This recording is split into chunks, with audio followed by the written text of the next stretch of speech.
loose window handles, if you have a handle that is loose and it wiggles, try this first. Remove the top cover cap.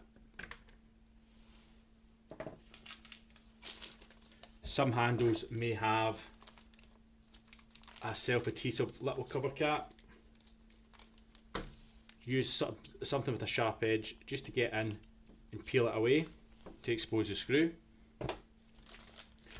Once you've done that, just a simple turn, open up your handle. As you can see, there's a lot of movement. Tighten up the two screws, and as you can see, solid again. Close it over, put your cover cap on, and job's a good one.